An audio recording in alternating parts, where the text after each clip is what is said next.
함께하신 하나님의 말씀은 우리 고린도 후서 4장 16절로 18절까지의 말씀입니다. 고린도서 4장 16절로 18절까지의 말씀 저하고 교독하겠습니다. 그러므로 우리가 낙심하지 아니하노니 우리의 겉사람은 낡아지나 우리의 속사람은 날로 새로워지도다. 우리가 잠시 받는 고난에 경한 것이 지극히 크고 영원한 영광에 중한 것을 우리에게 이루게 함이니 우리가 주목하는 것은 보이는 것이 아니요 보이지 않는 것이니 보이는 것은 잠깐이요 보이지 않는 것은 영원하리라. 아멘. 오늘도 함께 나누시는 하나님의 말씀을 통해서 새로운 은혜와 결단, 회복의 역사가 일어나시기를 예수님의 이름으로 기도합니다. 아멘. 우리는 지난 시간에 질그릇이 귀한 이유에 대해서 함께 말씀을 나눴습니다. 오늘은 질그릇인 우리가 낙심하지 않아야 되는 분명한 이유에 대해서 우리가 함께 말씀을 통해 주시는 은혜를 나누기를 원합니다. 우리가 고린도서 4장의 주제의 말씀이 뭐라고 그랬죠? 주제가 바로 그것은 4장 1절에 시작합니다. 우리가 이 직분을 받아 라는 말씀대로 예수 그리스도의 십자가와 부활을 통해 주신 새 언약인 복음의 직분을 받은 저와 여러분들 성도들이 받을 고난과 승리에 대하여 말씀해 주는 것이 바로 고린도 후서 4장의 내용입니다. 고린도 교회는 바울이 2차 선교 여행을 하면서 바울이 세운 교회임에도 불구하고 교회 내에 많은 윤리적인 문제와 그리고 복음이 변질되는 그런 어려운 상황 가운데 있었습니다. 그러한 이유는 복음을 가리는 사람들이 교회에 가만히 들어와 하나님의 복음을 완전하고 순전한 하나님의 복음을 그들은 변질시켰기 때문입니다. 이렇게 다른 복음을 전하는 자들이나 믿는 자들을 고린도서 3장 14절에 그들은 마음이 완고하여 오늘까지 모세를 읽을 때에 수건이 벗겨지지 아니하는 자들이라고 그들은 말씀합니다. 그들의 마음이 뭘로요 가려졌다고요? 수건으로 가려졌다. 그들의 마음은 율법과 전통이라는 수건 그리고 교훈이라는 수건에 가려 있었기에 질그릇같이 연약한 저와 여러분들에게 질그릇같이 연약한 사람의 인간에게 보배를 담아주신 하나님의 은혜를 깨닫지 못하고 그들은 자기 의를 내세우며 살았던 자들입니다. 그러므로 여러분 마음의 수건이 가려졌다는 것은 그런 자들은 교회 밖의 사람들을 얘기하는 것이 아니라 바로 하나님을 모르는 사람들을 얘기하는 게 아니라 하나님을 잘 안다고 하면서 그러면서도 말씀을 속에 나타나 있는 보배 대신 그리스도를 알지 못하고 복음의 은혜를 알지 못하고 말씀을 가르치는 자들이나 직분자들을 의미합니다. 이것이 바로 마음의 수건이 가려진 자들이에요. 이렇게 여러분 마음의 수건이 가려진 자들이 회복되는 길은 성경이 말씀해주는 그 길은 무엇이냐면 바로 3장 14절의 수건은 그리스도 안에서 없어질 것입니다. 그리고 언제든지 주께로 돌아가면 그 수건이 벗겨질 것이다. 아멘. 바로 주께로 돌아가는 길입니다. 그리고 그리스도 안으로 들어오는 길입니다. 여러분 율법을 지킨 목적은 율법을 지켜서 구원받으라는 것이 아니라 율법 그 자체가 목적이 아니라 뭡니까? 연약한 죄인을 깨닫고 예수 그리스도 안으로 들어가라는 겁니다. 그게 목적이에요. 율법으로는 구원을 못 받고 자기의 어떤 의로도 구원받을 수는 없기 때문에 주께로 돌아가라는 겁니다. 그리스도께로 돌아가라는 겁니다. 이게 바로 율법을 주신 목적이에요. 그러므로 율법을 주신 목적은 뭐냐? 최종 목적은 복음으로 향하기 위함입니다. 아멘. 그런데 그들은 율법에 매여서 복음의 은혜가 아니라 율법을 지키며 살아가고 내가 어떤 행위를 하는 그런 자기 의에 빠져서 살아갔기 때문에 교회는 변질이 된 거고 하나님의 사울을 통해서 주신 하나님의 복음은 변질이 되기 시작했던 겁니다. 여러분 오늘날 교회 안에도 이렇게 우리의 마음이 지식과 사상과 여러 교훈들로 잡다한 것들로 가려진 수건으로 가려진 경우들이 얼마나 많이 있습니까? 세상의 부와 성공과 물질 이 수건이 가려진 그러한 경우들이 얼마나 많이 있습니까? 그러나 여러분 우리 교회 안에는 하나님의 교회 안에는 오직 복음의 은혜에 감사하고 오직 복음의 은혜와 축복과 그 영광만을 드러내기를 사모하는 사람들이 있습니다. 그래서 이 두 진영은 항상 갈등하게 돼 있어요. 마음의 수건이 가려진 자와 마음의 이 수건이 벗겨진 자는 기독교 역사상 오늘날에도 교회 안에도 함께 공존하면서 서로 눈에 보이지 않는 치열한 영적 싸움을 하고 있다는 말씀입니다. 사랑하는 여러분, 우리가 진정한 자유를 얻고 하나님 나라를 분명하게 보고 살려면 오직 복음의 은혜를 굳게 붙들고 주님만을 향하여 살아갈 때, 그럴 때만이 우리의 믿음을 가리려 하는 잡다한 많은 수건들, 세상을 향하게 하는 수건들, 하나님의 복음의 영광의 광채를 비치지 못하게 가려지는 모든 수건들이 다 벗겨지는 줄 믿습니다. 아멘. 오직 주님께로 돌아갈 때, 오직 주님이 주신 십자가 복음의 은혜로 돌아갈 때, 그때 벗겨지는 겁니다. 그러므로 여러분, 마음의 수건이 벗겨지고 주님의 십자가 부활을 통해 주신 하나님의 영광을 아는 빛을 마음에 비친 새 언약의 직분자들인 저와 여러분들, 하나님의 자녀들은 인생을 살아가는 모습이 달라야 하고 달라야 하는 분명한 이유가 있다는 겁니다. 그러므로 우리는 달라야 돼요. 마음의 수건이 덮여진 사람과 벗겨진 사람의 살아가는 모습은 달라야 되지 않겠습니까? 아멘. 우리 얼굴을, 우리의 눈을 안대로 가린 사람과 이게 가려지지 않고 벗겨진 사람의 걸어가는 모습은 달라야 되지 않겠습니까? 눈을 감긴 맹인과 눈이 뜨인 사람과의 걸어가는 인생의 길, 모습은 달라야 되는 게 정상 아닙니까? 그렇죠? 똑같이 갈짓자로 걷고 어디가 방향인지 모르고 목적이 뭔지 모르고 이리저리 방황하고 간다면 눈이 가려진 자와 다를 게 뭐가 있겠습니까?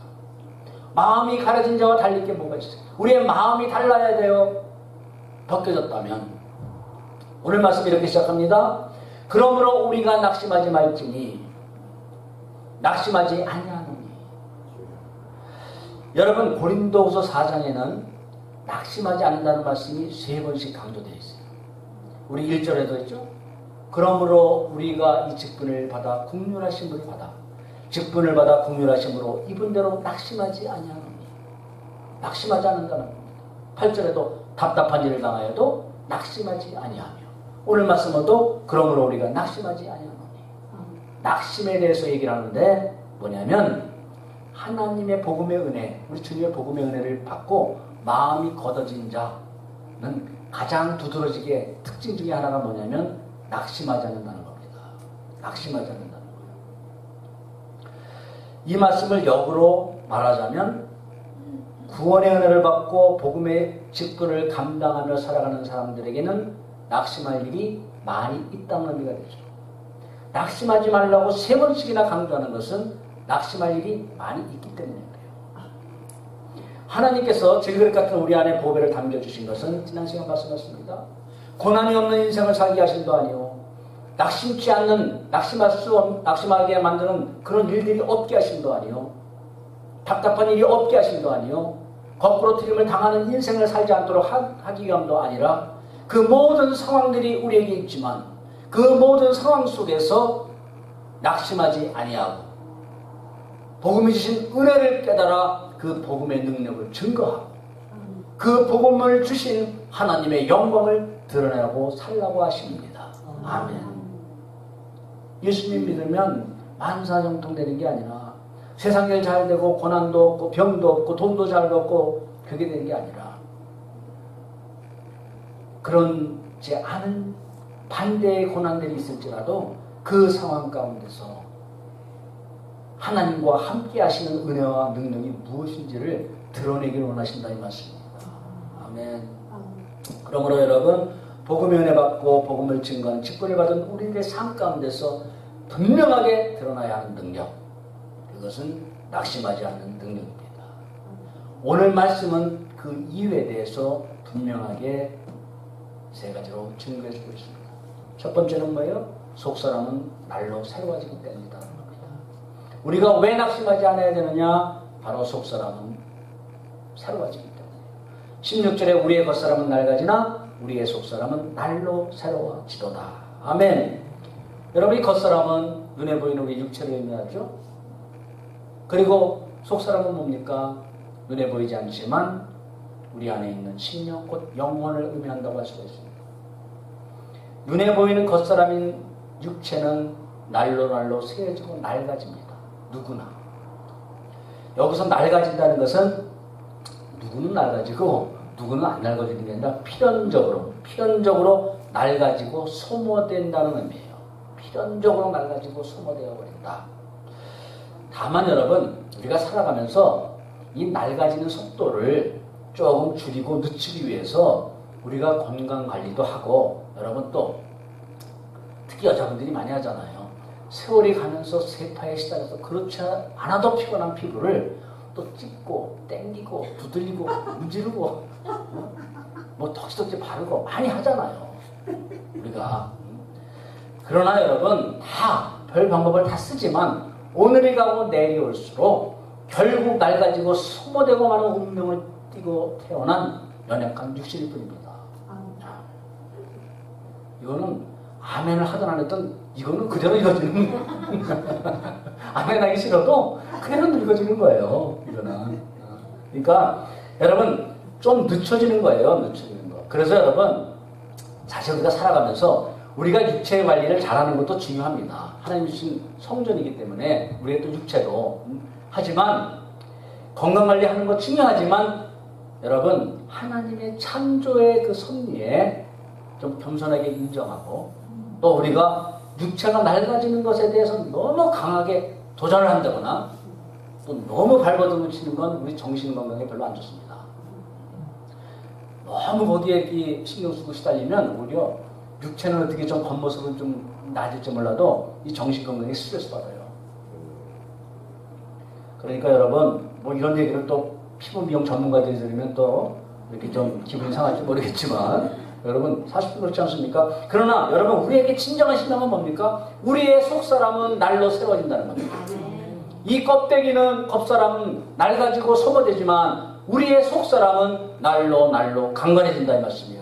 여기서 날로라는 것은 매일매일이라는 겁니다. 매일매일 새로워진다. 이것은 질적으로 새로워지는 겁니다. 그런데 위를 향해서 질적으로 새로워지는 상태가 바로 이 새로워진다는 단어의 의미예요. 위를 향해서 새로워지는 거예요. 즉, 이 새로워진다는 의미는 수동태로서 인간 우리 스스로가 새로워지는 힘이 있어서 새로워질 수 있는 것이 아니라 오직 위로부터 오는 능력으로만 가능하다는 말씀이에요. 우리의 속사람의 강건함은, 새로워짐은. 그러므로 위로부터 오는 능력으로 말미암아 저 여러분들이 새 생명을 얻고 날마다 새로움을 향해 갈 수 있다면, 가는 인생을 산다면 그 인생은 어떻게 살아야 되느냐? 위를 향하여 살아가는 겁니다. 아멘.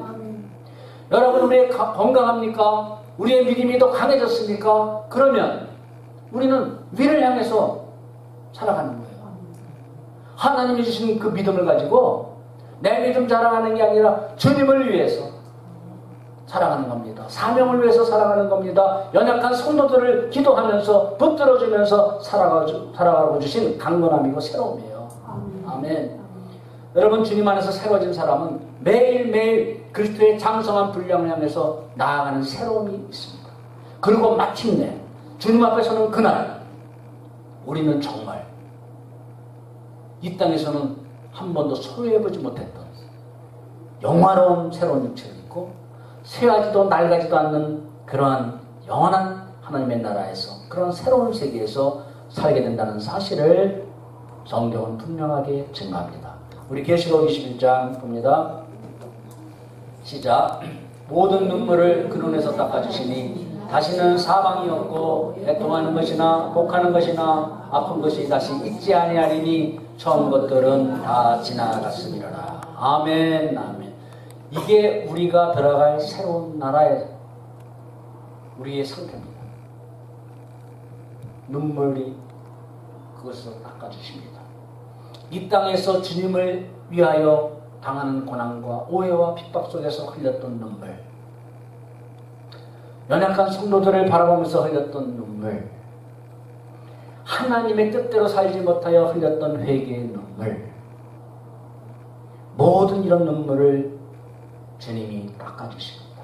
아멘. 아멘. 그리고 그곳에서는 사망도 없고 애통하는 것도 없고 몸에 질병도 없고 아무것도 없는 것이, 이제 다 처음 것들은, 바로 이 땅의 것들은 다 지나갔습니다. 완전하게 지나간 상태. 할렐루야. 저와 여러분들이 우리의 나이의 순서에 관계없이 하나님이 부르실 때 갈 새로운 하나님의 나라입니다. 아멘.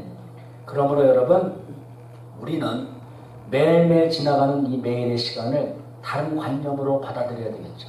우리는 죽음을 향해 가까이 가는 것이 아니라 완전함과 새로움을 향해 오늘도 더 가까이 가고 내일이면 더 가까이 다가가는구나. 아멘. 라고 받아들여야 돼요. 1년이 지나면서 몸이 또 늙어가고 또 죽음을 향해 가고 더 날아가는구나. 왜 그렇게 생각하세요? 몸은 늙어지만 새로움을 향해서 정말 영원한 청춘을 향해서 가는구나 라고 하면 우리가 그날이 그렇게 안 좋은 거로만 받아들일 수는 없는 거 아니겠습니까? 그렇죠? 사도 바울은 여러분도 아시죠? 치료받을 수 없는, 다른 사람은 또 그냥 손만 대고 기도만 해도 팍팍 나는데 자신의 육체에 가신 병은 고치지를 못했어요. 사실 여러분 이럴 때 참 곤란합니다. 남의 병은 기도하면서 낫게 하는 능력이 있는데 자기 병 못 고치고 있어봐요. 얼마나 그게 사람들한테 비난거리가 되겠어요. 요즘 말로 너나 잘하세요. 이렇게 된다는 말씀이에요. 그런데 사도 바울은 그런 가운데서도 하나님께 기도를 했지만 응답이 없었어요. 고치지 못했어요. 그때 뭐라고 고백합니까? 낙심합니까?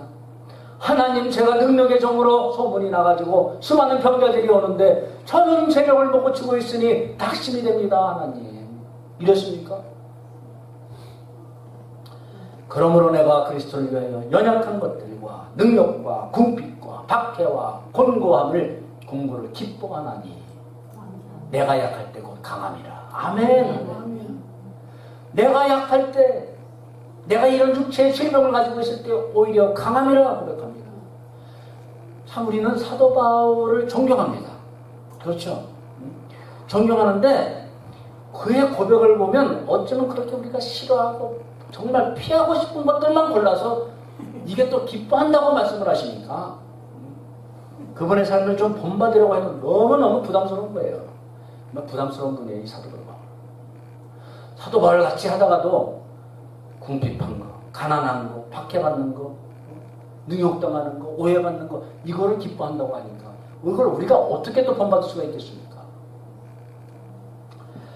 그러나 여러분, 그의 겉사람은 낡아져가고 있으나 그의 속사람은 날로 강해지고 새로워지기 있었기 때문에, 그것을 분명히 알았기 때문에, 분명히 믿었기 때문에 그는 그런 고백을 할 수 있었던 겁니다.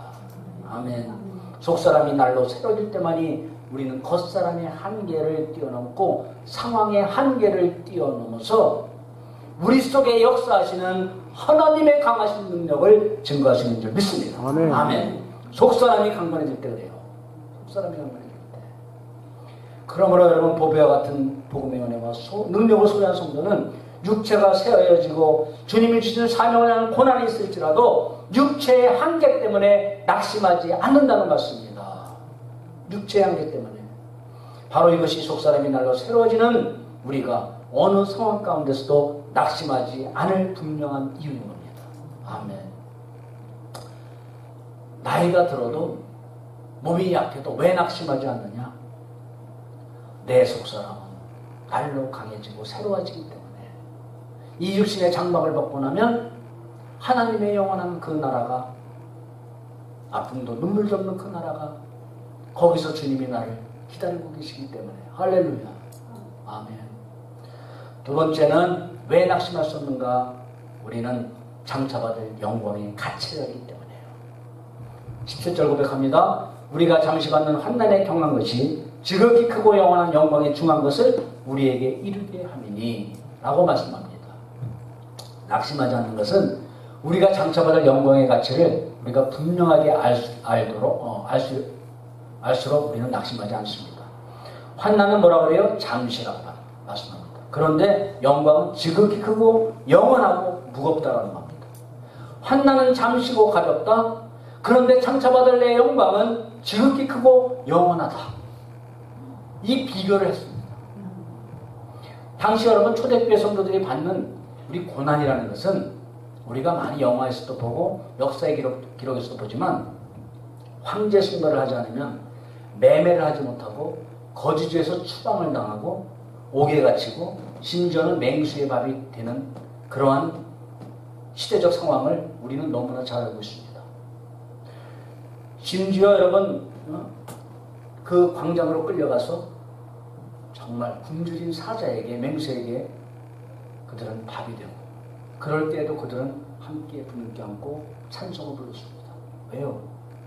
이 육체는 저 맹수가 뜯어가도 그의 영혼들 그리고 그의 몸은 하나님 앞에 갔을 때 장차 영화로운 몸이 되었습니다. 영원토록 영광 속에 살 수 있다는 것을 이론이 아니라 지식이 아니라 실제적으로 그들은 믿었고 그 믿음이 그대로 이루어진다는 것을 그들은 확실하게 분명하게 알고 있었기 때문이에요. 그래서 그들은 그걸 감당할 수 있는 겁니다. 그 당시 우상을 섬기는 자들에게는 여러분 황제를 숭배하고 그들과 함께 묻혀 살아간다는 것이 아무런 어려움도 없고 아주 자연스러운 일상이었습니다. 왜냐하면 시대가 그랬기 때문에 그게 자연스러운 거였어요. 황제 숭배 시대에 황제에게 숭배를 안 하고 저렇게 미련하게 당하는 자들이 미련하고 특별한 사람들이었지 그렇지 않은 사람들에게는 그게 일상이었어요. 자연스럽게 누구나 당하는 것처럼. 그러나 여러분 복음을 받은 성도들에게는 그 시대를 살아간다는 것 자체가 환난 그 자체였어요. 환난이었습니다. 사도 바울의 삶은 주님을 만난 후에 정말 환난의 삶이었어요. 고난과 핍박이 떠나갈 날이 없었습니다.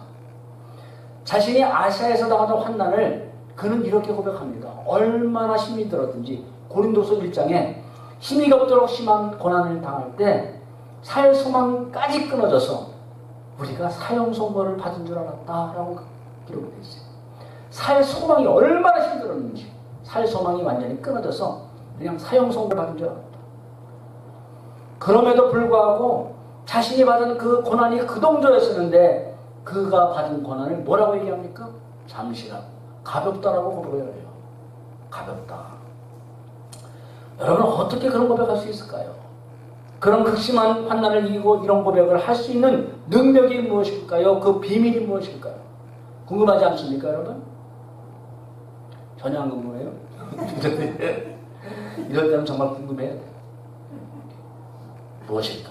그 비결과 능력은 바울만이 아니라 저와 여러분들에게 동일하게 적용되어야 되는 그러한 비결이고 능력이기 때문입니다.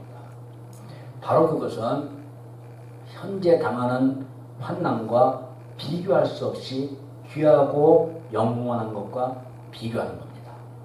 비교하는 거예요. 우리의 소망을 가장 귀하고 영원한 곳에 두고 그것과 비교하는 겁니다.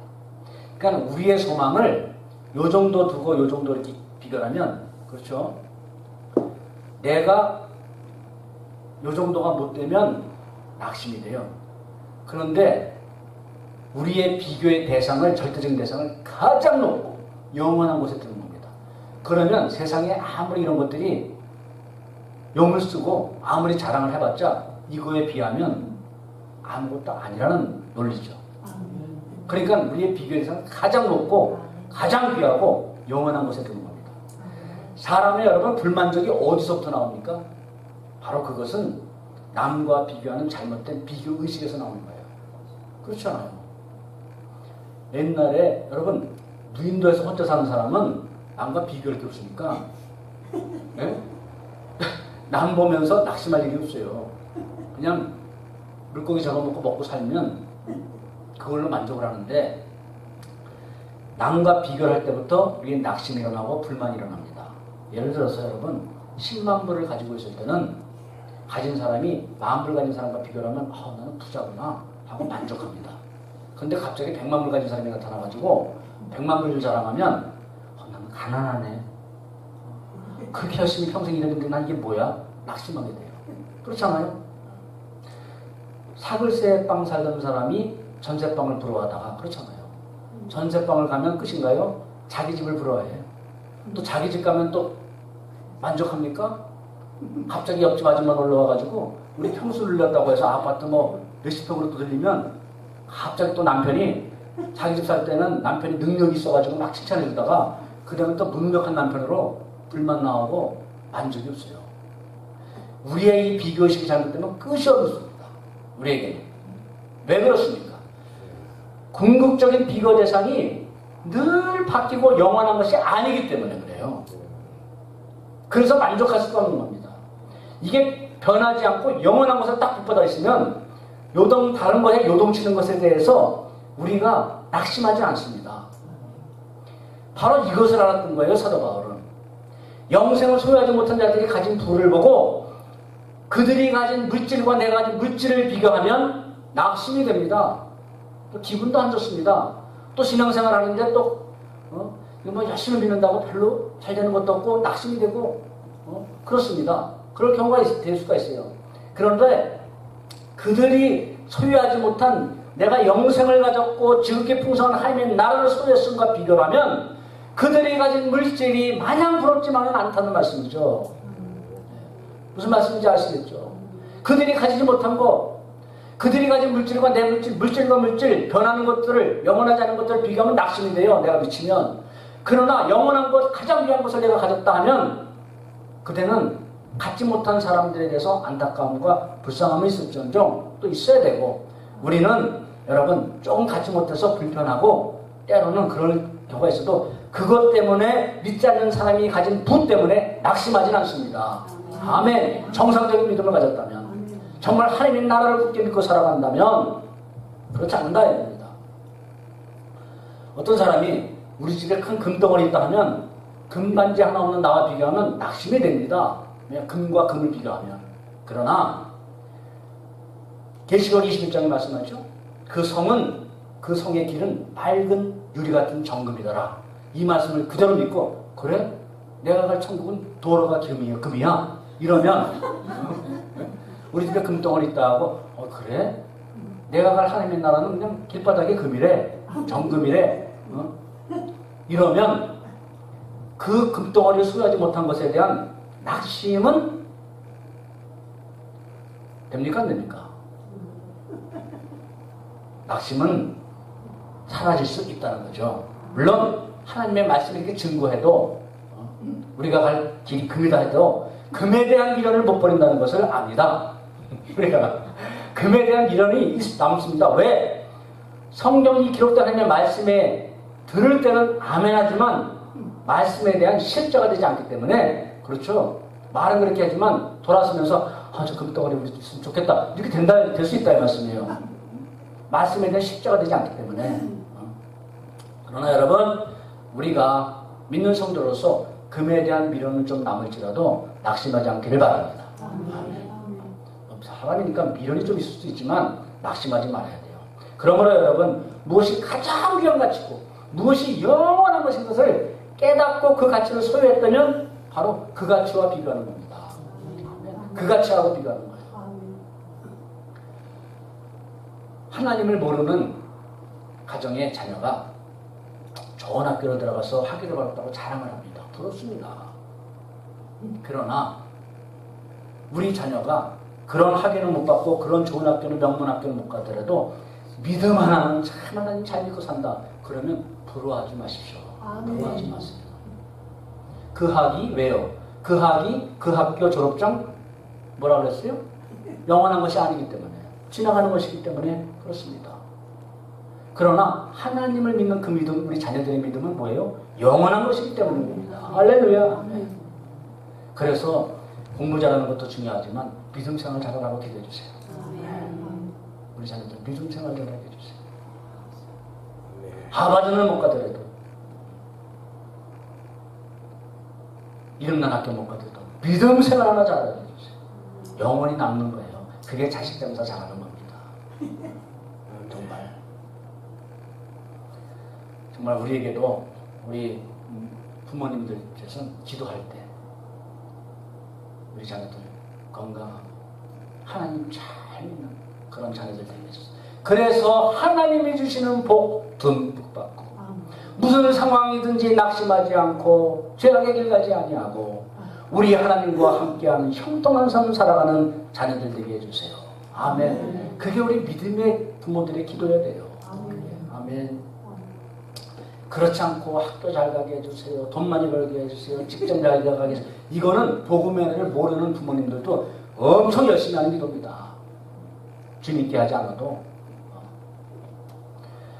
사도 바울에게는 이런 비교의식이 있었습니다.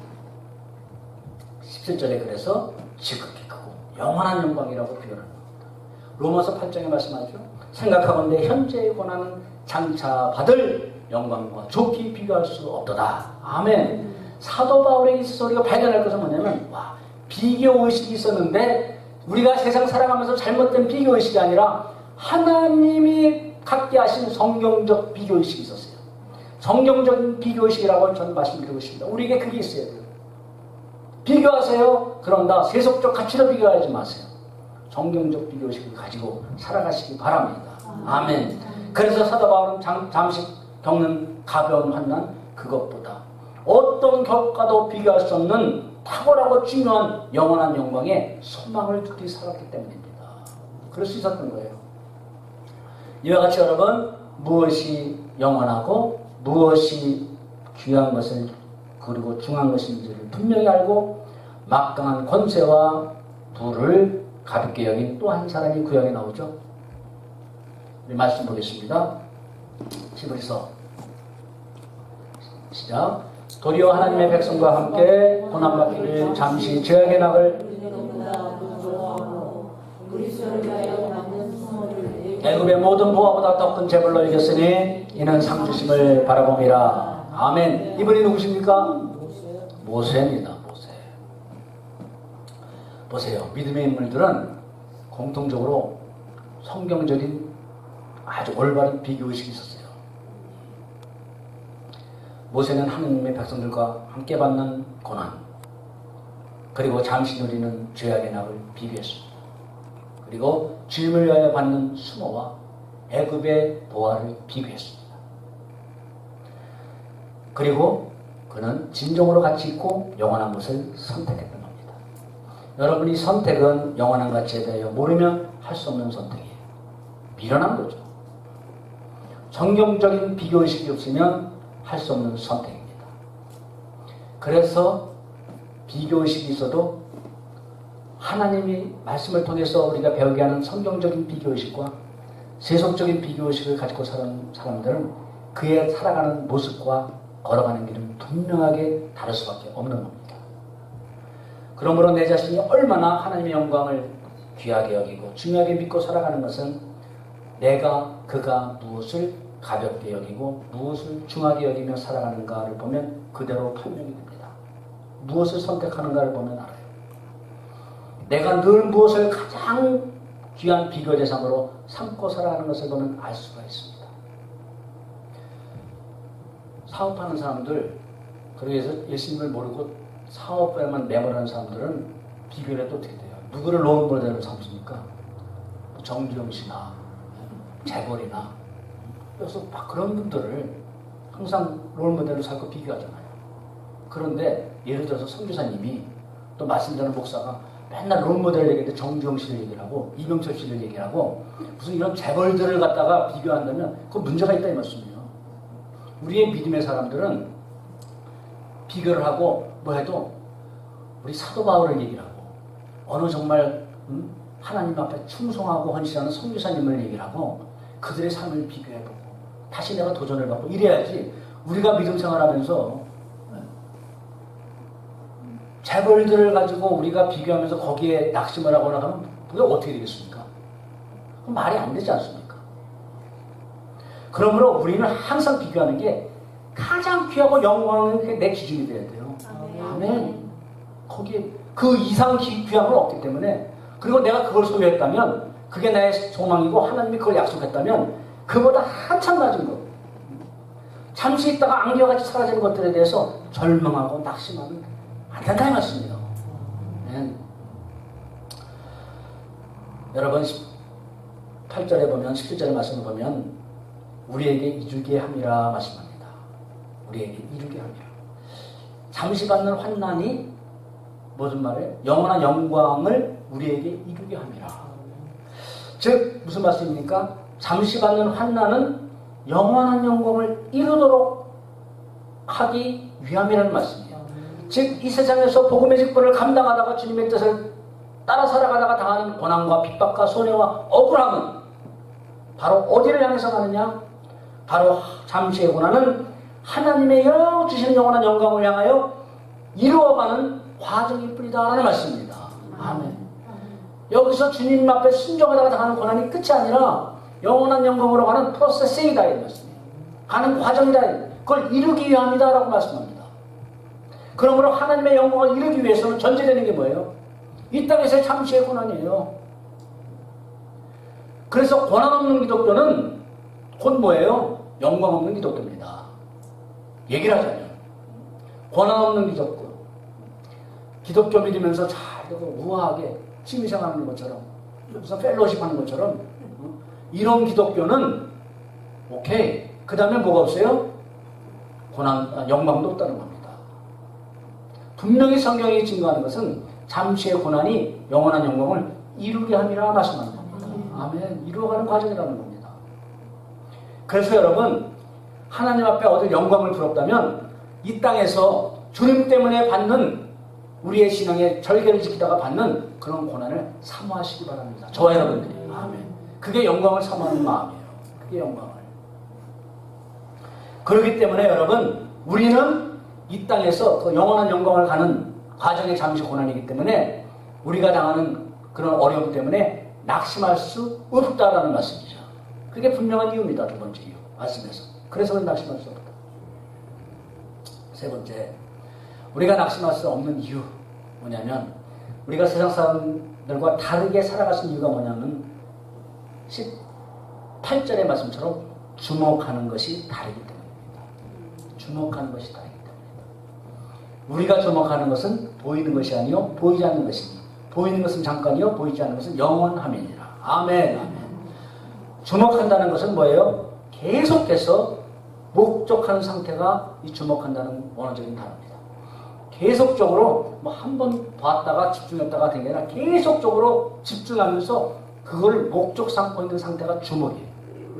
이게 주목한다는 겁니다. 지난 시간 여러분 말씀대로 인생이라는 세월이 살아가면서 실감나게 우리가 깨닫게 되는 두 가지가 있다고 그랬죠. 그게 뭡니까? 부담 없이 말씀하세요. 부담 없이 말씀을 하시려고 생각이 안 나서. 여러분, 첫 번째 뭐예요? 인생이라는 시간이 정말 빠르게 지나간다는 것. 두 번째는 인간은 매우 연약하다는 것. 이게 우리가 살아가면서 저만이 아니라 우리 여러분들 다 느끼는 거고 깨닫는 것일 거예요. 특별히 우리 연세 드신 우리 권사님 또 우리 수장님들은 정말 인생 빠르다. 그리고 인간은 연약하다는 겁니다. 그와 동시에 뭐라고 말씀드렸죠? 인간이라는 시간이 아무리 빠르게 지나가도 시간이 없어서 주님이 명하신 일, 주님 앞에 순종할 시간이 없었다고 누구도 핑계할 수 없다는 것. 동시에 그리고 인간은 연약하지만 인간은 강하다는 것. 바로 이것이라고 했습니다. 왜요? 질병에 깨어지고 사망의 세력 앞에 아무 힘도 쓸 수 없는 연약한 우리 인생들이 그토록 강한 사망의 세력을 깨트리는 부활의 능력, 예수님의 생명이 우리 안에 있기 때문에 강하다는 말씀이에요. 아멘. 그러므로 여러분, 이토록 귀한 인생의 시간과 강한 능력을 가진 성도의 삶, 그렇다면 주님을 믿지 않는 사람들과는 집중하고 목적하며 살아가는 게 달라야 된다 이 말씀입니다. 복음의 은혜와 모르고 은혜를 모르고 살아가는 사람들이 주목하는 것은 뭐예요? 모두가 세상의 안락과 부와 명예와 등등입니다. 그런데 이 모든 것들은 뭡니까? 공통적인 것은 잠깐 있다 없어질 것이다. 그겁니다. 성도인 우리가 살아가면서 집중하고 목적하는 것은 뭐라고 말씀합니까? 육신의 눈에는 보이지 않으냐 영원한 것이다 라고 분명히 말씀합니다. 눈에는 보이지 않지만 영원한 것이기 때문입니다. 여러분, 지난 시간 낙심이란, 다시 한번 반복하겠습니다. 마음의 새깁시다. 낙심이라는 것을 한자적 의미로 하면 뭐라고 그랬죠? 떨어질라. 마음이 떨어진다는 것. 낙심. 하나님을 믿는 성도임에도 환난만 나면 두려움과 낙심이 돼서 마음이 떨어질 수가 있어요. 낙심될 수가 있어요. 그러나 중요한 것은 떨어질 때 어디로 떨어지느냐가 중요하다고 말씀드렸어요. 어디로 떨어지느냐.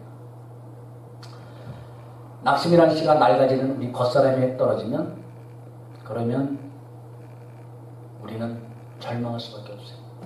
낙심의 때가 나한테 떨어져봐요. 무능력한 나, 연약한 나에게 떨어져봐요. 이 문제도 해결할 수 없는 나에게 떨어져봐요. 잠시 받는 환난이란 밭으로 떨어지고 눈에 보이는 문제와 상황의 밭으로 떨어지면 그 낙심의 씨는 자라서 싹이 되고 더 자라서 불신앙의 나무로 자라기 시작합니다. 그러나 여러분, 우리의 마음은 어디로 떨어져야 됩니까? 그러나 너희가 이 세상에서 환난당하나 담대하라, 내가 세상을 이겼노라 하시는 주님께로 떨어져야 된다고 말씀드렸습니다. 아멘. 내게 능력 주신 자라서 내가 모든 것을 할 수 있느니라 하시는 그 주님으로 떨어져야 됩니다. 아멘. 두려워 말라. 내가 너와 함께함이라 놀라지 말라. 내가 네 하나님이라. 내가 너를 붙들어 주리라. 참으로 내가 너를 도와주리라. 나의 의로운 오른손으로 너를 붙들리라 하시는 그 하나님의 마리보다 크신 하나님의 그 손으로 떨어지기 바랍니다. 아멘. 우리도 떨어질 수밖에 없어요. 인간이기 때문에, 연약한 질병이기 때문에. 그러나 우리 안에 보배가 담겼기 때문에 우리는 어디로 떨어져야 되냐? 보배로 떨어져야 돼요. 아멘. 사랑하는 여러분, 우리 오늘 말씀에 증거하는 겉사람과 속사람, 잠시 받는 환난과 환난의 경험과 지극히 크고 영원한 영광의 무거움, 그 중함, 눈에 보이는 잠깐, 눈에 보이지 않는 영원함, 이 두 가지 부류 중에서 어느 것에 집중하고 목적하고 살기를 원하십니까? 어느 것에 주목해야 되겠습니까? 그것에 따라서 우리의 인생의 모습과 결과는 분명하게 달라집니다. 내가 인생을 살아가면서 과연 평생 무엇을 집중하고 살아가는가? 과연 내 인생을 이끌고 온 원동력이 무엇인가? 내가 살아온 길에 여러분들이 이제 인생의 황혼기가 가되면서 뒤를 돌아볼 나이가 됐을 때, 연세가 됐을 때, 뒤를 돌아봤을 때 과연 내가 온 발자취는 무엇을 따라왔는가? 무엇을 집중하여 살아왔는가? 과연 내가 그토록 열심히 땀 흘리면서 시간 맞추며 산 인생의 목적이 무엇인가를 우리가 반드시 뒤돌아봐야 되는 시간이 옵니다. 그것이 어디에서든지, 병상 침대에서든지, 아니면 무슨 만불짜리 옥돌 매트에서든지 간에, 어디서든지 간에 누구도 동일하게 뒤돌아보게 돼요. 그리고 그 결과는 누구도 예의 없이 책임을 묻게 되어 있습니다. 그게 성경이 증거하는 거예요. 이 땅에서의 모든 삶이 있으되 하나님은 결산하리라 말씀하셨어요. 여러분, 문제는 뭡니까? 고린도서 4장 13절에 우리도 믿음으로 또한 말하느니라. 이 말씀대로 우리도 믿음으로 영원한 것을 보고 분명하게 말하며 증거하며 살아갈 수 있느냐라는 겁니다. 아멘. 우리도 믿음이 있기 때문에 또한 너희에게 말한다. 나도 이 하나님의 말씀을 그대로 믿기 때문에 속사람이 강건해져라. 그리고 낙심하지 말라.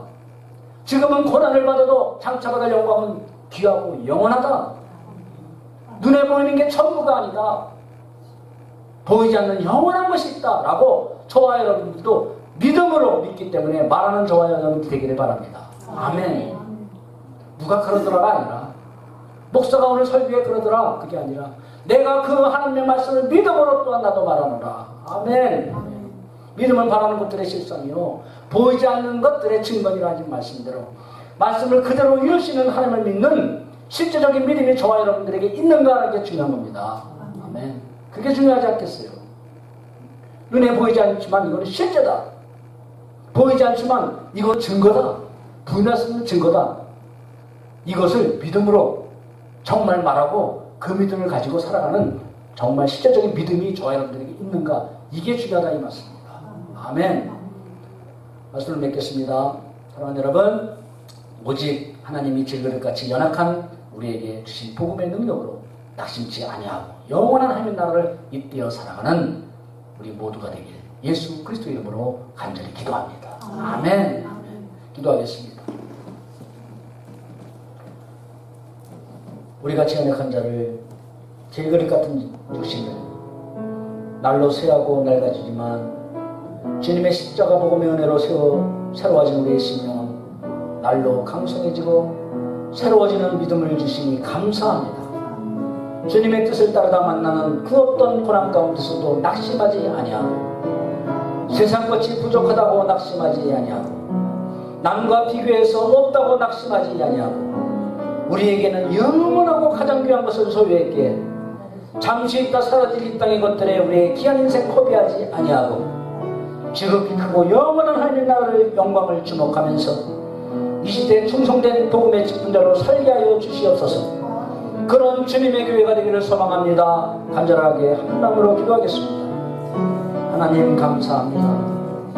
하나님 아버지, 우리에서 떠나지 않는 낙심의 문제, 세상의 것들로 인하여 낙심하고 두려워하고 절망하고 이 세상 그 무엇과도 비교할 수 없는 영원하고 가치 있는 중요한 것이 우리를 기다리고 있고 하나님이 약속하셨는데도 불구하고 잠시 있다 없어질 상황 때문에, 잠시 있다 없어질 그거 고난 때문에 영원하고 중요한 것을 버리지 않도록 인도하여 주시고 낙심하지 않도록 인도하여 주시기를 간절히 원합니다.